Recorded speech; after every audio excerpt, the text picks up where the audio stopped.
Hello and welcome to Telugu రాజ్యం మీటి. Natural star Nani పట్టిందల్లా బంగారం అవుతోంది, టాక్ ఆఫ్ ద ఇండస్ట్రీ అవుతున్నారు. ఎందుకంటే తను సెలెక్ట్ చేసుకున్న సినిమాలు కావచ్చు, అలాగే తాను ప్రొడ్యూసర్గా చేస్తున్న మూవీస్ కావచ్చు, ప్రతి సినిమా కూడా చాలా సింపుల్గా చాలా సూపర్గా తీయడం, తను నటించడం కూడా జరుగుతూ ఉంటుంది.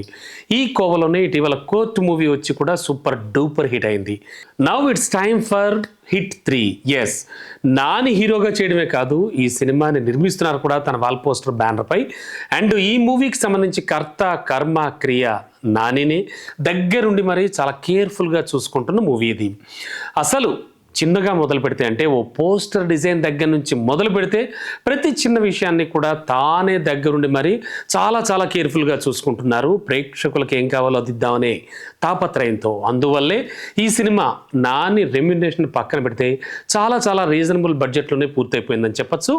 నాని రెమ్యునరేషన్ కాకుండా జస్ట్ 60 crores కాస్త అటు ఇటుగా కూడా ఇది బడ్జెట్ అయిందని టాక్. సరే, అసలు ఇంత కూడా కాకపోను, విదేశీ టెక్నీషియన్లు అంటే వేరియస్ కంట్రీస్ నుంచి తీసుకొచ్చినటువంటి టెక్నీషియన్స్తో తీసిన క్లైమాక్స్కే దాదాపు 8 కోట్లు ఖర్చు పెట్టారట. సో ఈ సినిమాలో అడవి శేష్ కొద్దిసేపు మనకి క్యామియో రోల్లో కనిపిస్తారని చెప్తున్నారు. అండ్ గతంలో హిట్ సిరీస్లో అడవి శేష్ పూర్తిగా హీరో పాత్ర పోషించి పూర్తి నిడివి ఉన్న పాత్ర చేసినప్పుడు ఇచ్చిన రెమ్యునరేషన్ కన్నా కూడా కాస్త ఎక్కువ ఇచ్చారట దానికి.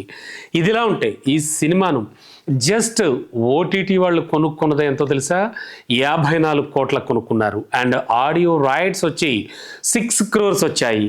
అంటే దాదాపుగా ప్రొడక్షన్ వాల్యూ అంతా, అంటే ప్రొడక్షన్ నిర్మాణ వ్యయం అంతా కూడా వెనక్కి వచ్చేసినట్టు అయింది. ఇంకా శాటిలైట్ ఉంది అండ్ హిందీ రైట్స్ ఉన్నాయి. ఇవన్నీ కలిస్తే నాని రెమ్యునరేషన్ వచ్చేస్తుంది. మరి థియేటర్ రైట్స్ రూపంలో వచ్చేదంతా కూడా లాభమే కదా. అసలు ఏపీ థియేటర్ రైట్సే 10 crores చెప్తున్నారు. అండ్ సీడెడ్ 5 crores ఇచ్చేశారు. ఓవర్సీస్ అయితే 10 crores విక్రయించారు.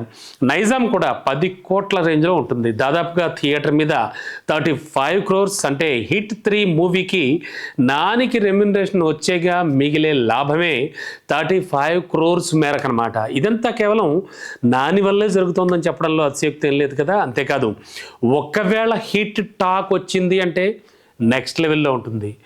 ఎస్, ఎందుకంటే అంటే డైరెక్టర్ శైలేష్ అంతకుముందు తీసినటువంటి సైంధవ్ చాలా దారుణమైన డిజాస్టర్గా మిగిలిపోయింది మనకు తెలుసు. దానివల్ల ప్రొడ్యూసర్ కూడా చాలా దారుణంగా నష్టపోవడం జరిగింది. అయితే శైలేష్ కథను తీసుకుని నాని అన్ని తానే వ్యవహరిస్తున్న హిట్ 3ని ముందుకు తీసుకెళ్తున్నారు. సో ఈ నేపథ్యంలో హిట్ 3 మీద చాలా చాలా ఎక్స్పెక్టేషన్స్ ఉన్నాయి. ఆ విధంగా హిట్ 3 మాత్రం ఖచ్చితంగా హిట్ రేంజ్లోనే దూసుకెళ్తోంది అని చెప్పేసి కూడా, అంటే హిట్ సిరీస్ రేంజ్లోనే దూసుకెళ్తోందని చెప్పడంలో ఏమాత్రం డౌట్ లేదు.